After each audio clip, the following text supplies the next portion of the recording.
Big hit out there. Took the paint off. Took the fucking paint off. Well, excuse the cold, Bessie. Winter's day. Playing in the hay.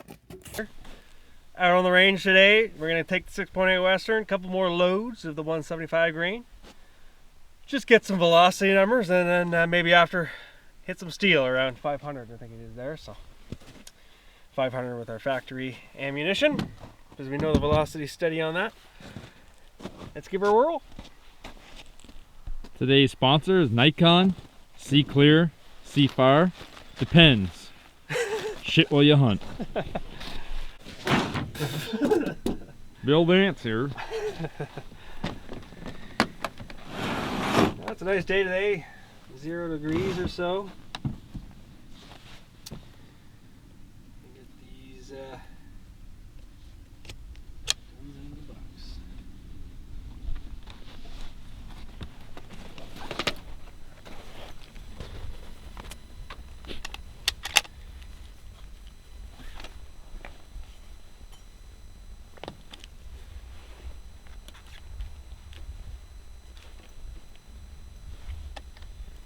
There we go.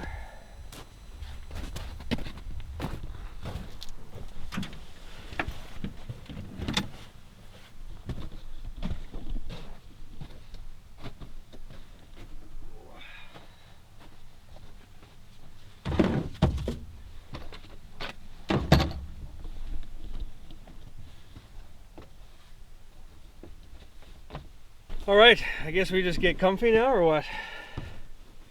I'll get the Garmin. Of course, this fucking horn of the app doesn't want to fucking load. Look how shitty that is. Fucking fuckers. This is your new app that you like so much? No, it's the Hornady one, which is just the in-term app until I get my geoballistics lined up. Okay, so you gotta spot my hits up, down, left, Hang right. on, I'm gonna have to, like, you think I can sit on something? You can lie down, sit, whatever your heart content. You think this Oh fuck, I brought a brand new box. Uh-oh. Looks like there's gonna be some shooting today. hell yeah, brother. Okay, let's try my Hornady app here.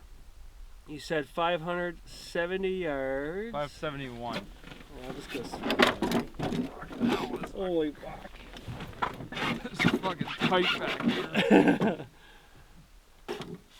Look, it's I'm trying to shoot a deer.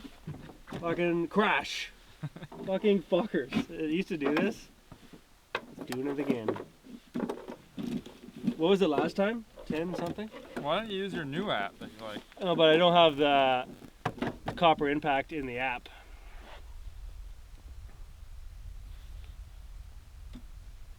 Oh, finally. It is shitty, everybody listening. Horn in the app sometimes crashes quite a few times. 570, 0 wind, calling for 12.3 MOA come up.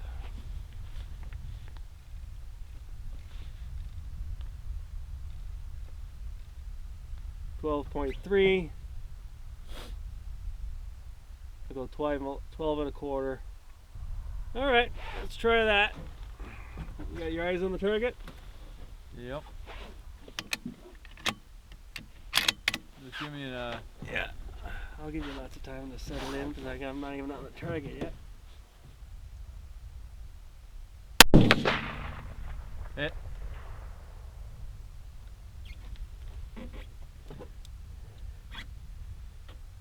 Okay, feet per second on the first shot, 27.88. I guess you can't really see an impact mark compared to the old ones. It's too far. It definitely hit it though, eh? Yeah, I saw it move. I'm just not sure where. Hang on, we're moving along. So first hit, first round impact at 570. Put another one down there. We're not sure where our impact is on that 10-inch plate.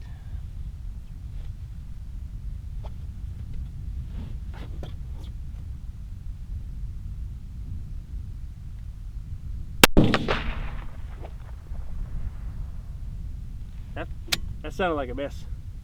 I didn't hear anything, you?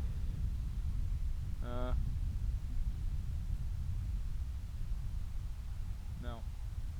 It's a big jumping extreme spread there, so maybe that has something to do with it. 28.49. So no call. You didn't see anything? No call. Okay, third shot.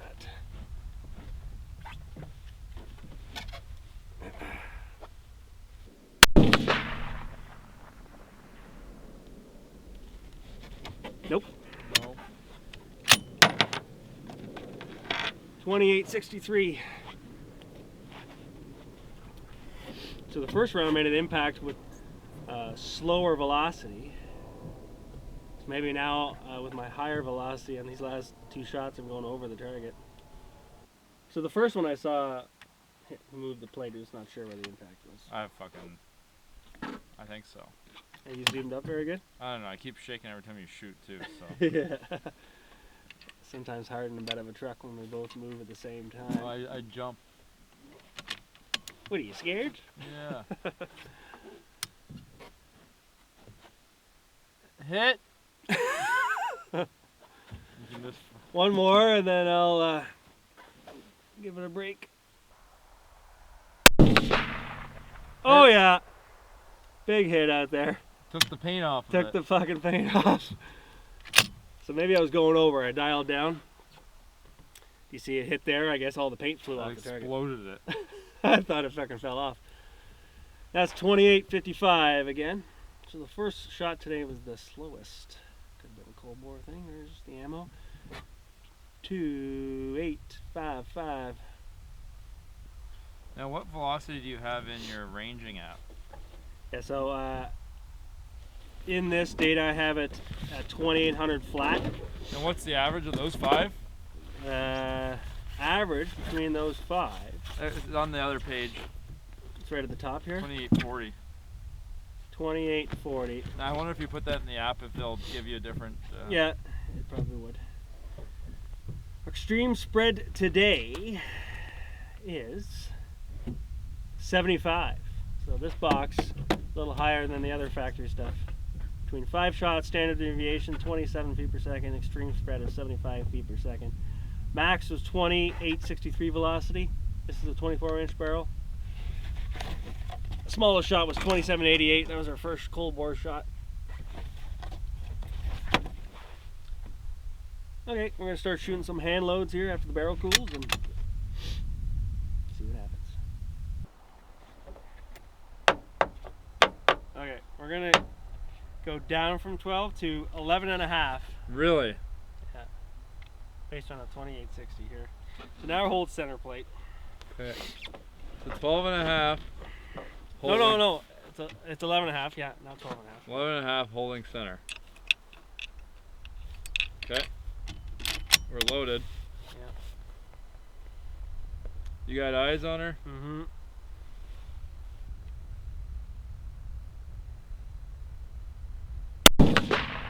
There's a hit. Good hit. Was it top left? It looked like it hit just by the way the target reacted. It looked like it was a left hit, right? Yeah. I can't see a mark on it. Today we're continuing the 10-shot ladder up towards exceeding max now with H1000 powder. Hodgkin load data is very conservative at somewhere under 60 grains for this 175 grain bullet. So we're going up just 0.3 of a grain, going towards max, trying to at least get the velocity to the target range of 2,800 feet per second or more. Right now, we're just around the 2750 mark. So we're going to take a couple more shots. I think my highest grain weight is upwards of, what is it? 61 grains, 62.3 grains, I think. So we'll see how high we can get without pressure signs, and then try to find that powder note. And I got some verification shots too. So last time I was just doing a 10-shot ladder of singles, which is a good thing I did because we were so far away from velocity.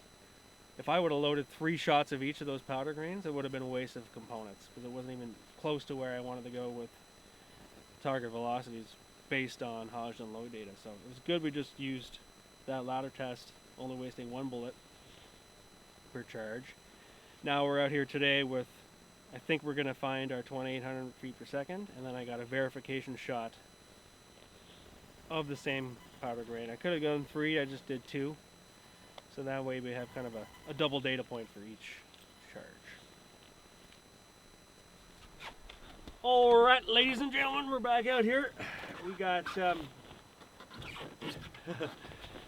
got a couple more loads continuing from last time with our H1000.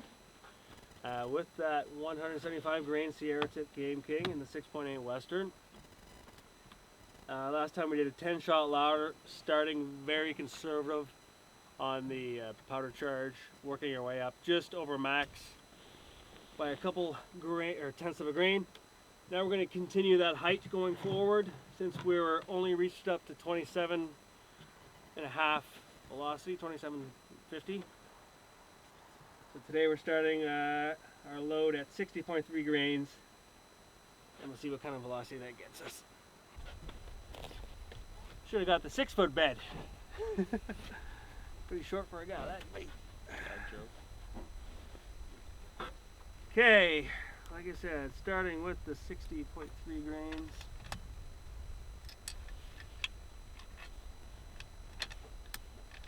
Let's get the Garmin leveled up here. Should be good there, right? Okay, first shot 27.54, 60.6 grains.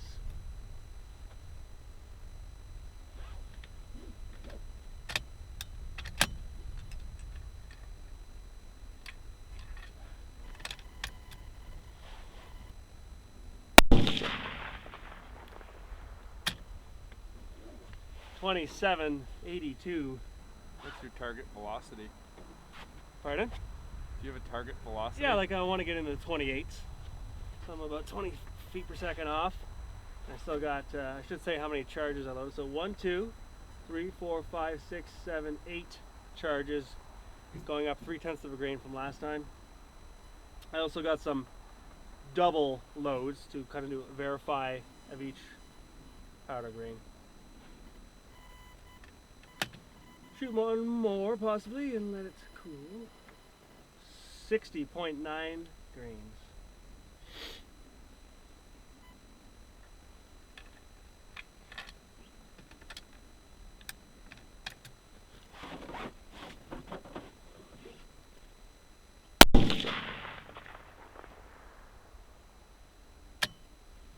$27.80. Wow, very similar to the last one. That's kind of a node there. So 61.2 grain. I said I was gonna let it cool, eh? How we doing? Yeah, we'll give it a second. It's that last one dropped. Yeah, just by 1 feet per second. Yeah, So couple. We were that's like 82. Yeah, so 2 feet per second. So that's a node where I changed the powder by up 3, but stayed the same. So that's kind of a window where even though your powder may be off per throw or everything, you'll always get the same velocity, so same drop at distance all the time. But we don't know until we... And does your ideal load want to be in a node? Yeah. So that's what I'm trying to figure out here. Is I'm going up 3/10 of a grain, but then I look at the whole graph, like, oh look, when I moved 6/10 of a grain, the velocity stayed the same the whole time. So that means variations in powder, like when I'm loading a bunch, doesn't change the velocity too much. So that's a node. It's a stable area of combustion. So when you're at 1,000 or 800 even, differences in the velocity of fucking 15 feet per second or more, it would be a difference between hit or miss, you know? So you're trying to get same velocity every round you shoot. You notice the factory stuff we're shooting, it's 27.80.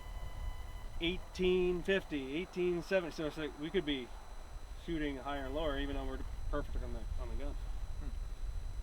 That's with factory ammunition. They're not.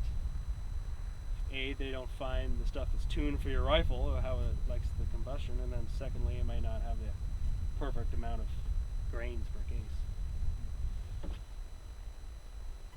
Data man's coming to get you, dear. Okay, next shot. 61.2 grains.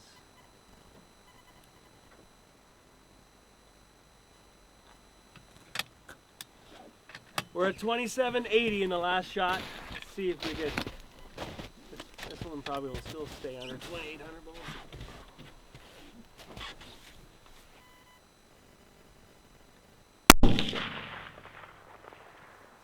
There we go, 2797. 61.2 grains, so it's 2797 feet per second. All right, let's take a look at that cartridge quickly. Yeah, still in the clear with the pressure settings there. Okay, 61.5 grains.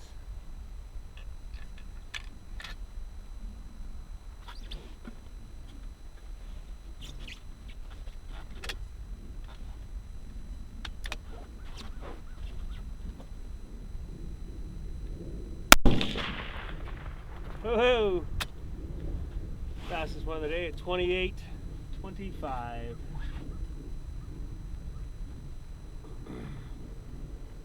Again, that's our 61.5 grains. At 28:25.1. So pretty excited about that. That's kind of the factory ammunition using the 175 grain is around 28:25, 28:50. So now we're kind of matching factory box posted velocities with this bullet. 61.8 grains.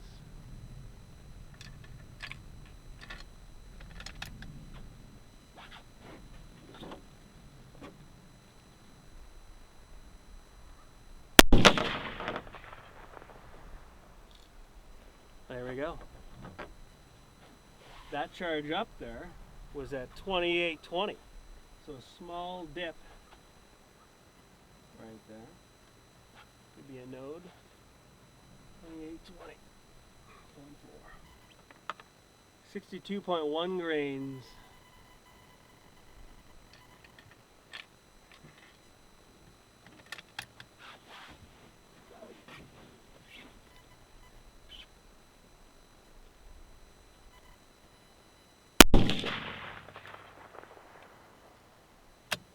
Twenty-eight 41.9.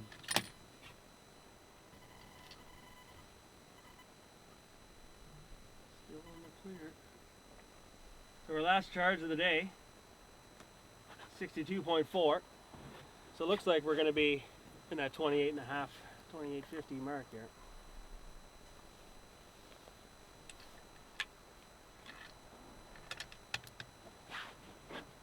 Pretty good for a 175 grain bullet.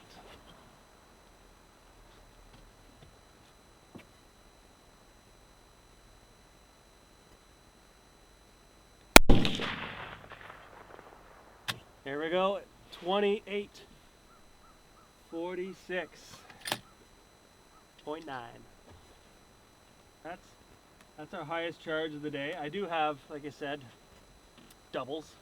So I have another 62.4 grains all the way down 1, 2, 3, 4, 5, 6. We'll kind of run some verifications of that now after the barrel cools. We're pretty happy with that. So it looks like our max velocity on this 0 degree day is 28:46.9. I'm going to shoot for velocity, but I might as well just shoot at the steel and see what happens. Alright. Now, obviously, we're not having a good chance of hitting steel since our velocities are Obviously different per charge, but we're shooting something. Okay, so we're going to do a verification. So doubles of all the velocities, or doubles of all the charges. So I got, again, our 61.2 grain.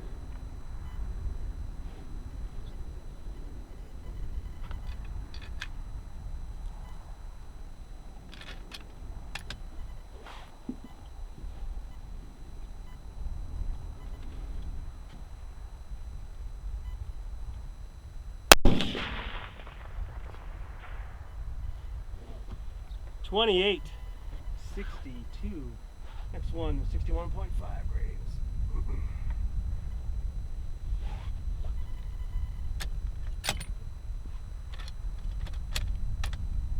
Barrel might be good.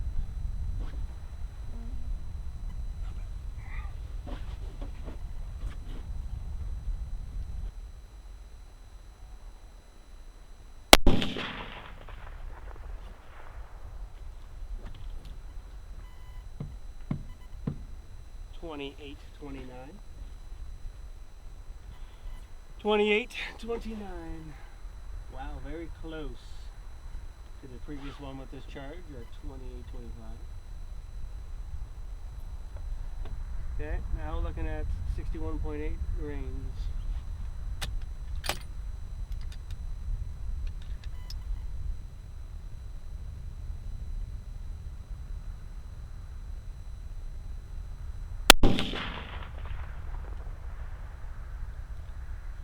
$28.27.5. That one is off 7 feet per second of the same charge weight from earlier. Not bad. And we're shooting 62.1.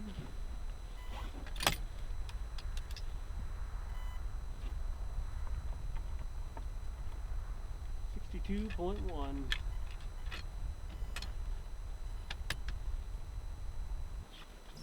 At the steel at 570, just for fun.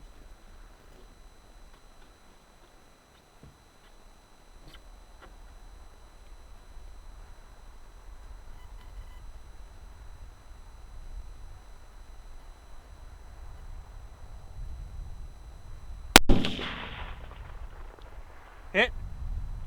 You hear that or see that? Saw it. 28.39.9. 28. 89.9, so 28.40. 28.40, and the previous one 28.41. Very close velocities on those two shots.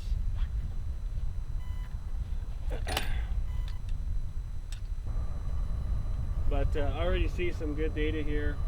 For instance, at 62.1 grains, we have velocities of 28.39 and 28.41. So, you know, two feet per second difference. So there's a lot of good potential here so far. We're in the 28.40s feet per second with the 175 grain bullet. And I already got our first impact out there at 570 pretty easily. Pretty fun stuff.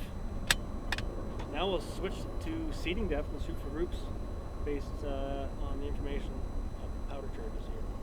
Make a load. And again, no pressure sign here, so I could keep going, but you know, the more pressure you get, the less barrel life you have and stuff. So I'm in the velocity range I want. I'm down from pressure, obviously, so I'll probably pick one of these charges here. When do you know when to stop when doing these shots? Yeah, so when we know our max charge is if we ever have a heavy bolt lift. So in essence, we have a lot of powder in there. The pressures exceed or getting close to max pressure of 65,000 psi in the chamber. So when that gets close, the brass obviously expands a little bit more in the chamber. So afterwards, when you're lifting the bolt head, so extracting the case, the case has grown so much that it's actually heavy to lift the bolt handle, right? So that's a telltale sign of too much pressure or close to max, right? So then when you're doing that, you could actually extract the case and see brass shavings or a scuff mark on the case head by the primer, where you see the extractor mark of the bolt face rubbing on the case head. So that's like the brass expanded that much. That's a better way I like telling. Some people could tell by just looking at the primers themselves, like how they, primers are usually have bulbous ends, it's kind of a round shape to it, and then sometimes they would go straight flat. They call it flattening of the primers, where it kind of hits the back of the bolt face and kind of makes primer look flat. It's a little harder to tell that way versus just feel of heavy bolt lift and extractor marks. What got you into hand loading versus just buying off-the-shelf ammo? So I got into hand loading when I bought, I was hand loading for simple cartridges, like 45 Colt for my lever actions and Colts, single action armies. And I thought I was never going to get into rifle hand loading because it's so much more complicated. Trimming brass, sizing brass more, cleaning brass more, and having precise powder measure per case versus a progressive press. But when I got the 6.8 Western, there was little ammo available factory, so I thought I'd get into it with just the basic stuff, and still don't have all the necessary powder measure equipment, but I just measure each case individually down to the 10th of the grain.